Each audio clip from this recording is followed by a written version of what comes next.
About a year after my divorce was final, I got a call from my ex-mother-in-law letting me know that my ex was getting remarried.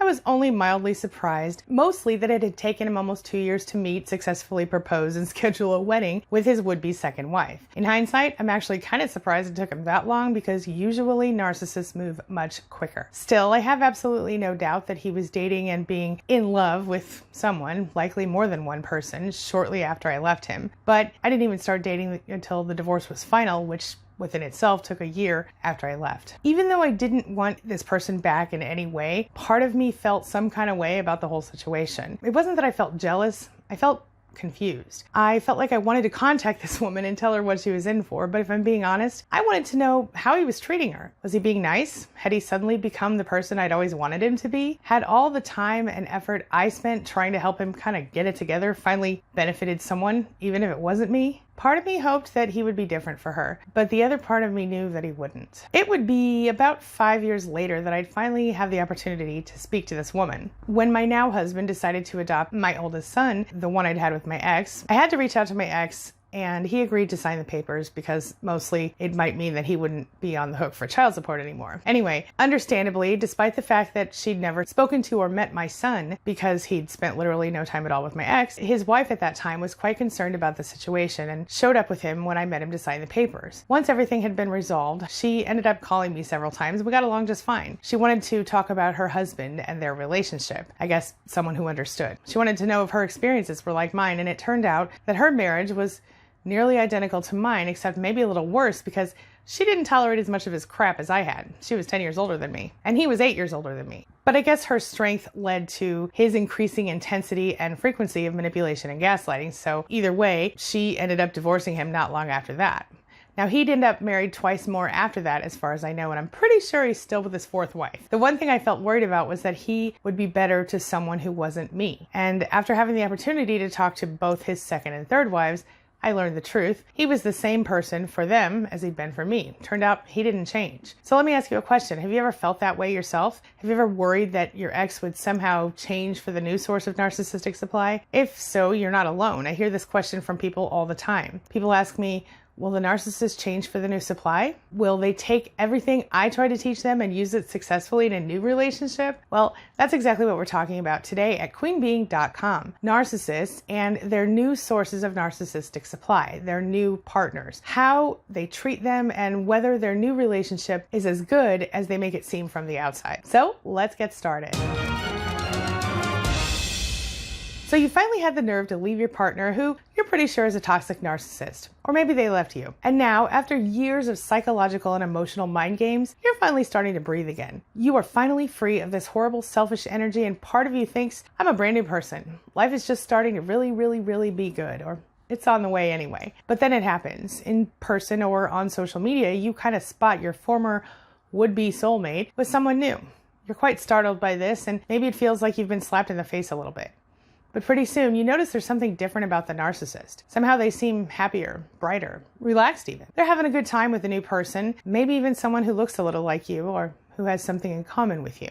They're laughing, they're talking, and they're even being charming. You wonder, who is this person? You're confused, you're hurt, you're angry. This person's a far cry from the narcissist you recently knew. Somehow your ex has transformed themselves back into the amazing person you fell in love with. What in the world is going on here? But seconds later, almost as if time is moving in slow motion, you realize what's happening.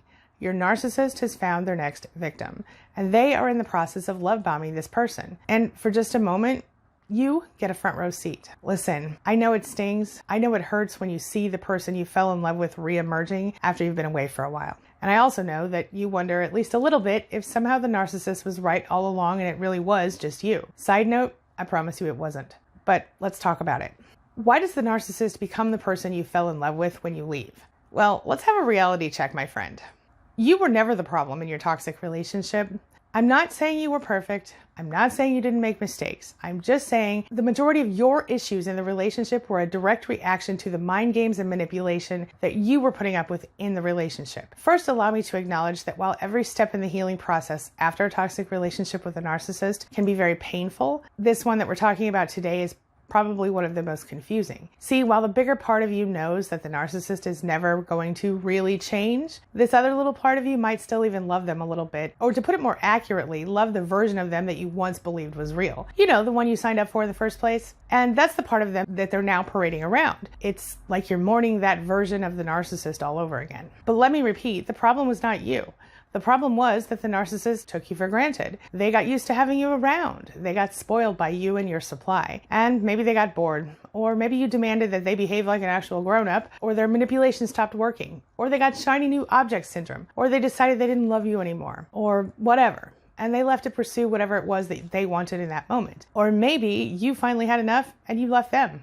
Either way, the relationship ended and you moved on, or at least you're trying to now. But you keep asking yourself that question. Will the narcissist treat someone else better? Is the new supply going to get a better deal than you had? Maybe it would help you to understand why the narcissist has suddenly become Mr. or Ms. Perfect again. And here's the truth. Now that the relationship has ended, whether it was the narcissist's idea or yours to end things, the narcissist was left without a source of regular narcissistic supply, and it's not possible for a narcissist to exist long without it. Sure, they'll have their little circle of supply, they'll have their friends, family members, even people they've cheated with. But now that you're no longer officially together, the narcissist is out there on the prowl again, seeking out the new source of narcissistic supply that they need to save them from themselves. This is normal. It's exactly what you should expect from a toxic narcissist. And while a small part of you might secretly hate the new supply, the other part of you sadly knows that it isn't going to be all hearts and flowers for the new supply either. That's right, if you really think about it, you're going to know exactly how this story's going to go. As you know, narcissists are very difficult to live with, and even a reasonably intelligent person would kind of feel ashamed of themselves for tolerating the narcissist's manipulative tactic. That means that the new supply is probably keeping any of their drama and BS that's going on under wraps right now. And if you're being honest, you might have done the same thing back then, especially on social media. I remember being very embarrassed if anyone found out what I was dealing with, so I told very few people, and I was embarrassed that I was allowing it to happen. Here's what you need to remember. Narcissistic abuse runs in cycles, and this is one of them. In case you're not familiar with it, the standard toxic relationship pattern that narcissists use is pretty basic. Initially, they love bomb and idealize you, then they devalue you, and finally they discard you, and a lot of times they kind of come back around and suck you back in, hoovering, and the cycle begins again.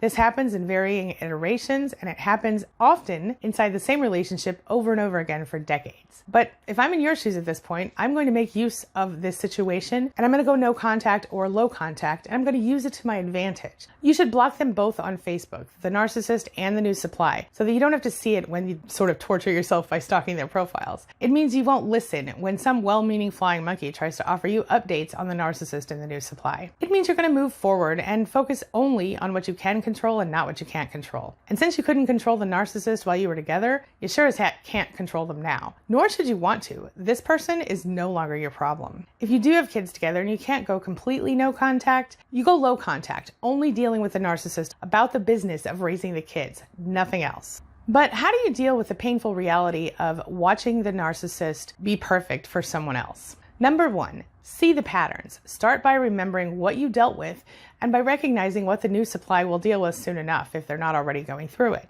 And even if you're tempted to warn your narcissist new supply about what they're getting themselves into, don't do it, even if your intentions are good. Since chances are they're still in the love bombing or idealization phase, and since your ex has probably told them a lot of big lies about you, they're not going to believe you anyway, and you're going to end up regretting the decision to reach out for a number of reasons. Number 2, realize the truth. Don't sit around thinking that the narcissist's new supply is going to end up getting the benefit of all the hard work you did trying to fix them. It doesn't work like that.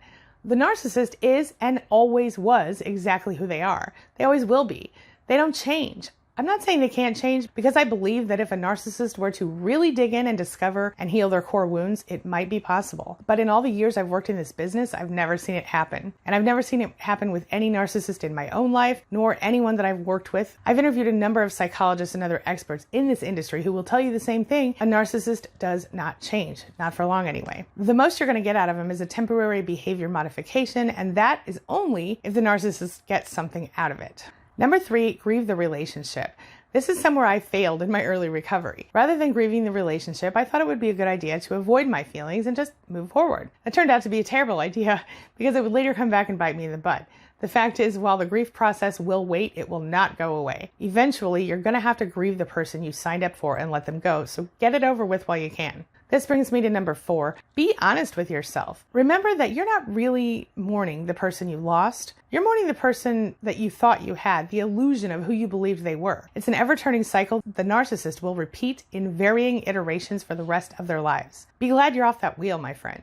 This brings me to number 5. Put yourself first for once. Stay focused on you, making your own life better. You have already been tortured enough. If you let this situation continue to make you miserable, you're only allowing the narcissist to continue the abuse and to control you from far away. Take back your life, my friend, and choose to be happy in your own way. Focus on what you can control, not what you can't. That brings me to number 6. Put the focus on healing. It's time for you to heal and start to release the anger and the sadness. As you work on your own healing, the layers of anger and sadness will soon disappear. One of the hardest things for me and for many survivors of these kinds of relationships was mourning the illusion of that perfect relationship that we truly wanted to believe that we had. Letting that go was a big step for me, and many other survivors have told me the same thing. That brings me to number 7. Don't overthink the new supply. Never compare yourself to the new supply unless it's to feel sorry for them, as you take note of the pattern that you're thankfully no longer subjected to in your own life. Don't do yourself the disservice of trying to think that the new supply is in any way better than you. Narcissists are really picky, so chances are, if the new source of supply seems better than you somehow, it's only because the narcissist hasn't managed to ruin them just yet. Number 8, skip the what ifs. Don't what if and if only yourself to death. It's really common to have feelings of regret after any relationship ends, and you wouldn't be human if you didn't wonder what you could have done differently, or whether something you said or did could have been the trigger that kind of caused it all to go downhill. But that's not the truth, and it's not helping you. It's only causing you more pain, and chances are you couldn't have changed the situation anyway without going completely insane trying to make the narcissist happy. But you were going for something that was impossible because remember, the narcissist will never be truly happy. True happiness comes from within, and if we're being honest, narcissists are sort of empty on the inside, at least on an emotional level. That's why they need supply. Now it's time to live in the moment and think about how you want your future to go. So what do you think?